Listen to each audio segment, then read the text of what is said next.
Шын мәнінде, роботтар барлық жерде және олар балалардың ең жақсы досы болатын жерде. Кішкентай бала өзінің роботының басқалардан ерекшеленетінін байқайды. Бүгін біз 21 фильміндегі Ронның қателескен оқиғасын айтып береміз. Бабал деп аталатын ірі технологиялық компания тек балалар мен жасөспірімдерге арналған ең жаңа өнімін шығарады. Компанияның бас директоры Марк өзінің жаңа жобасын Бабалбат роботын таныстырды. Бұл құрылғы достық алгоритмін қамтитын кішкентай роботтан тұрады. Пайдаланушының ең жақсы досы болумен қатар, оның миссиясы бүкіл әлем бойынша басқа достар табуға көмектесу болып табылады. Элли, ұшыру кезінде аудиторияда болған қыз, бірінші би-ботты алу үшін таңдалды. Марк роботтың онымен жақынырақ танысуына көмектесу үшін қыздың әлеуметтік желілеріндегі барлық ақпаратты пайдаланады. Бірнеше минуттан кейін жаратылыс Элли туралы бәрін, соның ішінде оның сүйікті суреттері мен ойындарын білді. Бот смартфонына қарағанда шексіз мұқабаларға және кеңірек мүмкіндіктерге ие. Олардың арасында пайдаланушыға жаңа ғаламға енуге мүмкіндік беретін 360 градустық иммерсивті проектор бар. Осы артықшылықтардың барлығын ескере отырып,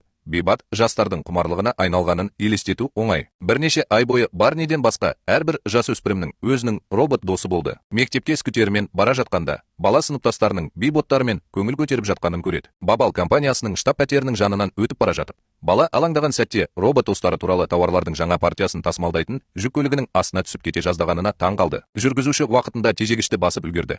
Ал Барни аман есен қалды. Бірақ роботтардың бірі жүк көлігінен құлап, зақымданды. Бала мектепке баратын жолын жалғастыруда, және ол мектепте эксцентрик болып саналатын тағы бір күнді бастан өткеру керек. Кейбір оқушылар роботтармен ойнап жатқанда, бала шошып кетті де, ақыры сөмкесінен бірнеше кітапшаны тастап кетті. Содан кейін Саванна келіп, бұл парақшалардың шын мәнінде Барнидің туған күніне шақыру екенін біледі. Бала бетперде киіп, шақыруларды жасыруға тырысады. Оның отбасы досының отбасымен салыстырғанда өте ерекше. Сондықтан ол үйіне ешкімді әкелуге ыңғайсыз болды. Саванна сабаққа кешігіп келгендіктен, ол Барниді жалғыз қалдыруды шешті. Сабаққа барар алдында ол өзінің би-ботымен қоштасып, оны басқа роботтардың қасындағы сөреде қалдырады. Алайда қабырғада Барнидің робот достары болуы керек, бос орын ғана қалды. Бала отбасының оған осы ойыншықтардың бірін сыйлауға шамасы келмейтінін жақсы білетін. Демалыста бала тіпті сыныптастарымен тіл табысуды ойлайды, бірақ тырыспай ақ бас тартады. Оның мұғалімі Томас ханымның айтуынша, баланың әжесі Данка мектепке қоңырау шалып, сол күні Барнидің туған күні болғанын хабарлаған. Жас жігіттің жалғыз қалғанын көріп, оны достық орындығына отыруға және сыныптастарының біреуінің қасында отыруын күтуге шақырады. Алайда, бұл Барниді одан сайын ыңғайсыз және ыңғайсыз етеді. Бірнеше минуттан кейін, мұғалімнің өтініші бойынша, кейбір сыныптастары оны туған күнімен құттықтауға келеді. Олар бұл баланың тастар жинағы туралы білгендерін айтады. Мұны естіген Рич Барниді мазақ ете бастады. Ол тастар туралы мүлдем күлкілі емес әзілдер айтты. Бала жаман әзілдерді елемеуге тырысады. Сабақ соңында скутерін алып, үйіне қайтады. Ол есіктен кірмекші болған кезде, оның рюкзагын ұрламақ болған әжесінің ешкісі оны таңқалдырады. Оның әкесі экспорттық кәсіппен айналысады және күнінің көп бөлігін өз өнімдерін сатып алушыларды табумен өткізеді. Шамадан тыс жұмыс істегендіктен, оның ұлына арнауға әрең уақыты болды. Ол үйге келгенде, әжесі оны жүннен жасалған қалпақ киіп қарсы алады. Бұл баланың аллергиясын тудырады. Ал әкесі оған Барнидің тастарымен ойнау үшін балғалар жинағын береді. Тіпті отбасының қаржылық жағдайын біле тұра, жас жігіт әлі де туған күнінде бейбат ұтып аламын деп үміттенген, бірақ бұл оның көңілін қалдырды. Баланың көңілін көтеру үшін, Данка Барнидің достарымен амандасу үшін жасаған тәттісін көрсетеді. Осы кезде ол 6-шы туған күнінде болған апатты есіне алады. Кеш соңында оның үйі өртеніп, достары шарасыздықпен қашып кетті. Сондықтан Барни шыншыл болуды шешті және өзінің кешіне ешкімді шақырмағанын мойындады. Есік қоңырауы соғылып, біреу бұл көпіршікті жеткізу деп айқайлады. Осы кезде баланың үміті қайта жанданып, есікті ашуға жүгіреді. Сыртта оны өте үлкен сыйлық күтіп тұрды. Барни өте бақытты, ол өзінің робот досын тапқанына сенеді. Бірақ сыйлықты ашқанда, оның үлкен тас екенін біледі. Кенет Рич пен оның әріптестері пайда болып, Барниді түсіре бастайды. Бұл кезекті әзіл болды. Ұлының жүзіндегі мұңды көрген Грем балаға осы би-боттардың бірін сатып алу үшін Бабал штаб-пәтеріне баруды шешеді. Алайда,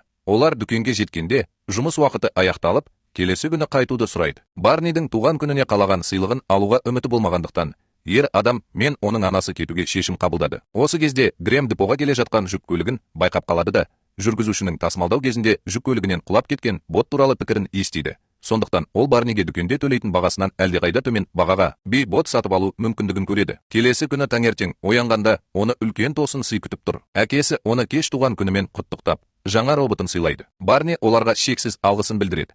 Бірақ оны қосуға тырысқанда, ол бірдеңе дұрыс емес екенін түсінеді. Робот бұзыла бастайды, және бірнеше минуттан кейін ғана жаңа досын шығарып алады. Жаратылыс орнынан тұрып, баладан оны көпіршік желісіне қосуды сұрайды.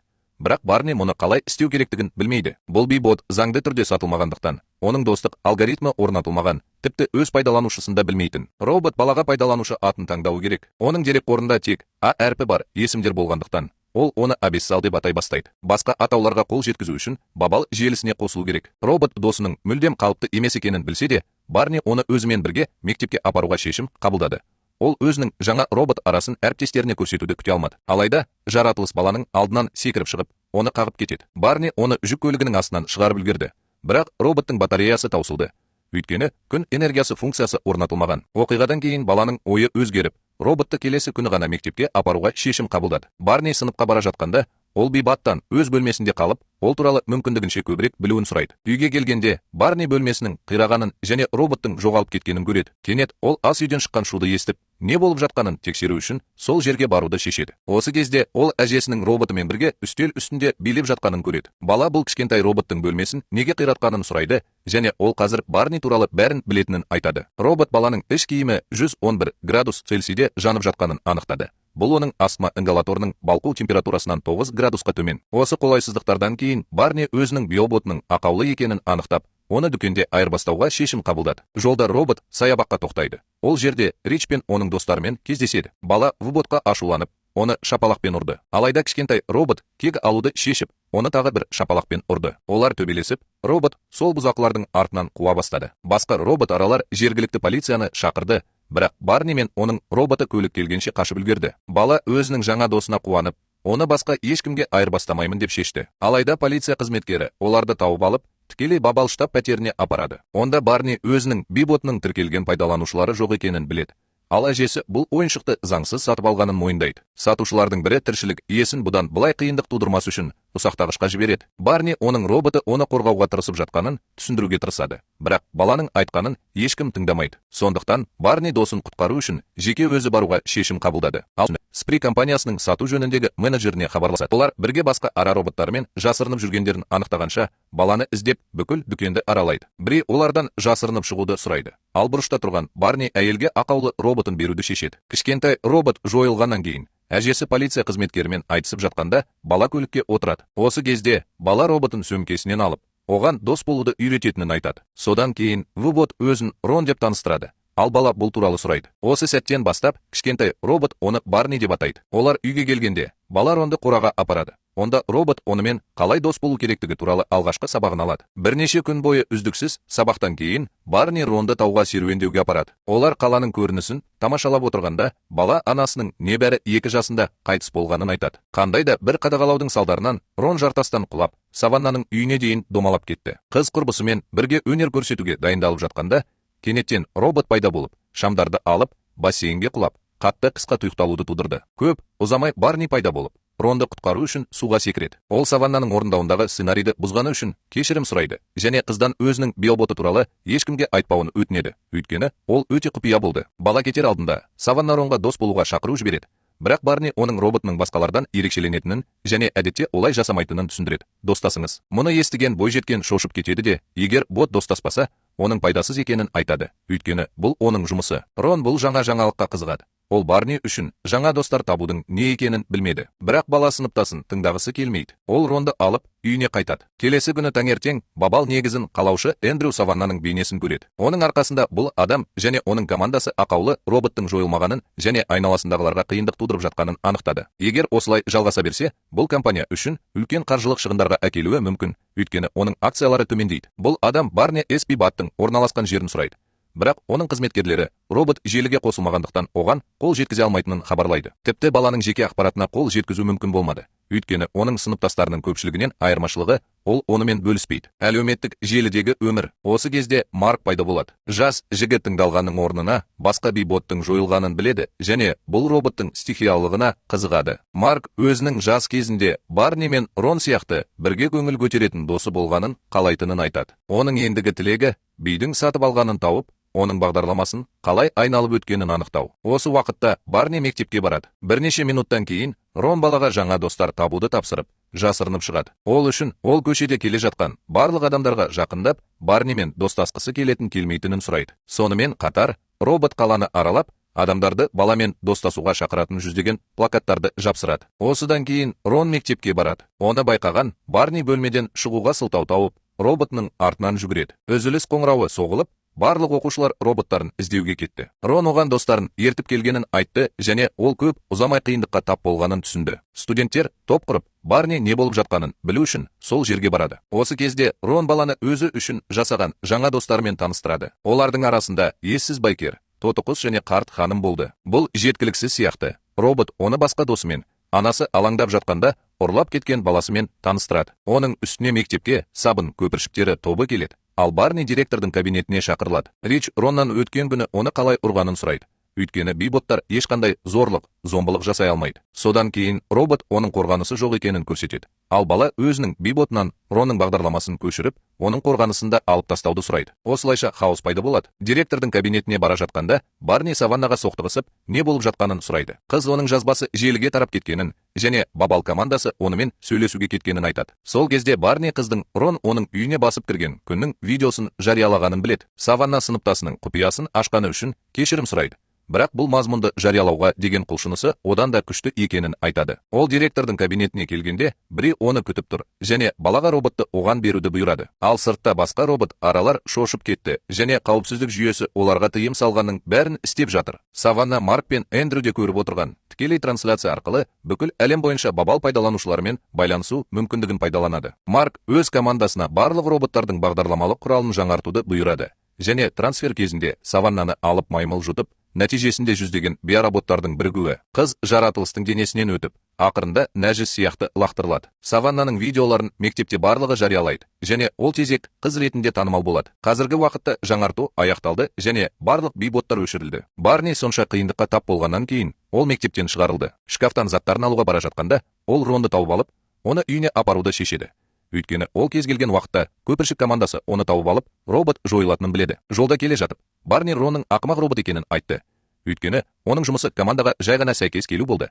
Бірақ ол мұны істей алмады. Содан кейін Рон бұл бала оның досыма деп сұрайды. Барни бұл сұрақты түсінбейді. Өйткені оған қызмет көрсету үшін ара роботы сатып алынды. Сол кезде робот Барнидің оған үйреткен сабақтарының бірін есіне алды. Бала өз тақтасына достық екі жақты көше деп жазды. Алайда өз жолымен жүруді шешеді. Осы уақытта бабал штаб пәтерінде қызметкерлер ақылсыздықтың алдында тұр. Ақаулы робот ешқашан табылмады және компанияның акциялары 50%-дан астам төмендеді. Марк бұл мәселені шешу үшін не істеу керектігін білмейді және Эндрюге жағдайды бақылауға алуға мүмкіндік береді. Бұл адам Барнидің мекен жайын мектеп арқылы біліп, сол жерге өз командасын жібереді. Үйге келгенде бала оның қорада жасырынып жатқанын түсінеді. Оны таң қалдырғаны Рон да сонда болды. Бибат заттарын жинап, зауытқа қайтпақшы болды. Өйткені Барни оның ақымақ робот екенін айтты. Балар Роннан кешірім сұрап, оның досымын деп мәлімдейді. Олар құшақтасып жатқанда, ол әкесінің қораға жақындап келе жатқанын естіп, Ронмен бірге қашуға бел буады. Олар скутермен қашып кетеді. Ал көпіршікті адамдар оларды қуып жетеді. Содан кейін Барни Ронды ұстап алады және екеуі де саваннаның ауласында тығылады. Қыз әріптесін байқап, не болып жатқанын сұрайды. Оған Барни көпіршік Ронды іздеп жатыр және оны қорғау керек деп жауап береді. Ол үшін ол орманда жасырынып қалады. Бірақ кетер алдында бала саваннаның неге жылап жатқанын сұрайды және ол оған бұдан былай ол әрқашан тезек қыз ретінде танымал болатынын айтады. Барни кешірім сұрайды және ең болмағанда бұл жолы құпиясын ашпауын өтінеді. Эндрю әлі күнге дейін робот арбасын табуға құмар. Сондықтан ол қызметкерлерге барлық биботтардың камералары мен микрофондарын пайдалануды және кез келген ақпаратты іздеуді бұйырады. Бала, команда бұған келіспейді, өйткені олар жастарға тыңшылық жасайды. Алайда ол кезде Эндрю жауапты болды. Сондықтан оның бұйрықтары орындалуы керек еді. Орманда Барни мен Рон жақсы достар ретінде көңіл көтерді. Не істеу керектігін және бұл жерде қалай аман қалатынын білмесе де, бала қасында роботның болғанына қуанды. Түнде олар паналайтын және демалатын кабинаны табады. Өйткені олар келесі күні жаңа сынақтарға тап болатынын біледі. Сол түні Барнидің әкесі мен әжесі саваннаның үйіне барып, қыз баланың қай жерде болуы мүмкін екенін білмейме деп сұрайды. Олар баланың барлық сыныптастарының үйлерін аралап жүрді, бірақ олардың ешқайсысы оның қайда тығылатынын білмеді. Саваннада ештеңе білмейтінін алға тартады. Бұл жолы ол Барнимен ұрысқысы келмеді. Келесі күні үзіліс кезінде ол Ричке телефон соғып, Барнидің жоғалып кеткенін айтты. Қыз олардың кесірінен сыныптасының орманда жалғыз қалғанын айтады. Күн күркіреп, бала лагерге баруы керек. Рон оны үйіне қайтуға көндіруге тырысады. Бірақ Барни оның өліміне жол бермейді. Роботтың батареясының 5% ғана қалды. Сондықтан бала энергияны үнемдеу үшін одан ұйықтауын сұрайды. Түнде Бабал командасы Саваннаның сөзін танып, бала мен оның робот араларын табу үшін орманға бірнеше камера жіберді. Барни оның іздестіріліп жатқанын білгенде, Ронды ұстап алып, қашып кетті. Ол ағаштың діңіне тығылып, бірнеше минут бойы байқалмай қалды. Біраз уақыттан кейін ол қайтадан қашуға мәжбүр болды. Ақыры кішкене жартастан құлап түсті. Жас жігіттің тынысы тарылып, демікпеге қарсы ингаляторы жұмыс істемей қалды. Осы кезде Рон оянып, баланың өлейін деп жатқанын көреді. Келесі күні таңертең үзіліс кезінде Саванна Ронның келе жатқанын байқайды. Шәкірттері роботтың Барнидің өмірін сақтап қалғанын білу үшін оған қарай жүгіреді. Тағы бір робот омарташы жедел жәрдем шақырады. Ал фельдшерлер бірнеше минуттан кейін баланың отбасының сүйемелдеуімен келеді. Марк пен Бри келесі болып келіп, Ронды алып кетуге тырысады. Бірақ оларды Барнидің сыныптастары тоқтатады. Бірнеше сағаттан кейін бала ауруханада есін жиып, әжесі мен әкесінің қолдауына ие болады. Көп ұзамай Марк келіп, роботын жөндегенін хабарлайды. Алайда жаратылы сөйлей бастағанда, Барни бұл оның өзі білетін Рон емес екенін түсінеді. Марк оған бейбатта достық алгоритмін қайта орнатқанын айтады.